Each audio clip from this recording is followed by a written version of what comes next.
একদম সারাবারে হয়ে গেছে। সকাল থেকে নামছে বৃষ্টি, উমা গুমা কি যে বৃষ্টি বৃষ্টি আর বৃষ্টি, পুরোটা ঢাকা শহর দেখলাম টানা টানা হয়ে গেছে। আমার বাড়ির সামনে দেখি মাজা সমান পানি জমছে, উমা গুমা তার মধ্যে পড়ছে একটা ঝোলা, ঝোলা তো 10 কেজি ওজন হইবই হবো। ঝোলা দিলাম কাঁচা, তোতা ধরলো এমনি, কোনো কিছু বিনা আমি নামতেই পারতেছি না, ঝোলা তো যাইবো ভিজা। হায় হায় গো, ছোট মিয়া কি মনে করছেন আমার কোনো চিন্তা নাই, বোকা বোকা তুই চিন্তা নাই, একবার ভুইয়া থাকি একবার বইয়া থাকি, একবার বইয়া থাকি একবার বইয়া থাকি, কিন্তু কোনো কিছুর বিনিময়ে তো পানি নামতেছে না বাসার সামনের থেকে, ঝোলা নিয়ে তো নামতে পারতেছি না। যাক ওইবার তো পানি নাই লেগেছে, ছেলে তোরা সাইজা চলেও আসছি। এখন আপনারা কোন আপনাদের ছোট হিসেবে কি হোগাইছে, আমি কি আমার কামটা শুরু করতে পারবো? আমরা কি কাজ শুরু করব? জেসিয়া, ওয়াও, আরে তুমি এত প্রেশার নিচ্ছ কেন? You are looking very gorgeous today, you know. Specially তোমার চুলটা না আজকে একটু অন্যরকম লাগছে, জানো?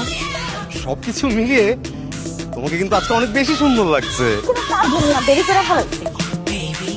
আরে সুইট মে বলে কি, দেরি হতেই পারে। আর বৃষ্টি না, বৃষ্টির মধ্যে তুমি কি করে আসবে? এটাই তো উড়ে উড়ে আসবে নাকি?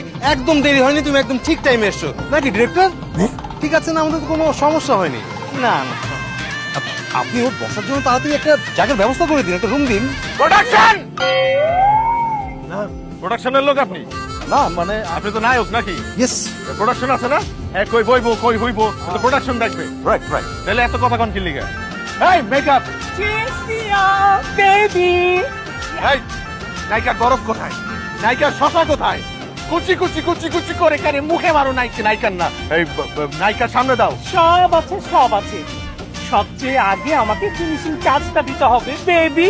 আমি ফিনিশিং টাচ না দেওয়া পর্যন্ত তুমি কিন্তু ক্যামেরার সামনে একদম যাবে না, ঠিক আছে? এই কোয়াইট, আমাদের এখনো 2 ঘন্টা সময় লাগবে, অনেক বড় জার্নি করে আসছি, আমরা রেস্ট নিবো এখন, তারপরে ক্যামেরার সামনে দাঁড়াবো। হ্যাঁ লাগুক লাগুক না, ডিরেক্টর সমস্যা নেই তো আপনার। 2 ঘন্টা লাগতেই পারে, লাগবে কি আর করা। আসুন। আপনারা মাঝে মাঝে হেলিকপ্টারের ব্যবস্থা করবেন।